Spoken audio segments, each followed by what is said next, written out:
technology area. He has been a prolific researcher in the area of control systems over the past 2 decades.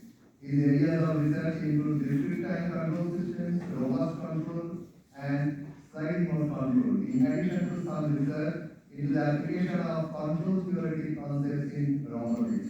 His research in the area of discrete time sliding mode control have paved way to new avenues of research in robust control in sample data systems.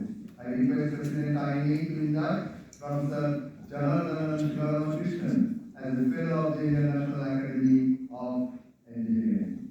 In the name and by the authority of the Indian National Academy of Engineering, I admit you, Professor Janardhanan Sivaramakrishnan, a fellow thereof.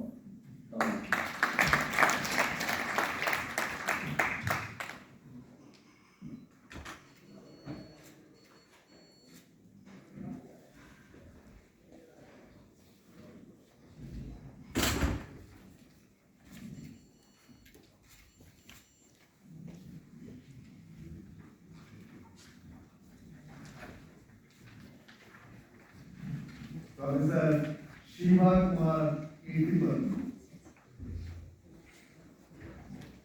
Professor Sivaramakrishnan is Professor and Head, Electrical Engineering Department, Indian Institute of Technology, Hyderabad. His research interests are power electronic converter, multi-phase induction motor drives, multi-level inverter, and microgrid. His research on four-phase modulated induction motor drives enhances the cockpit characteristics to meet the diverse requirements in electric vehicle applications. His educational background includes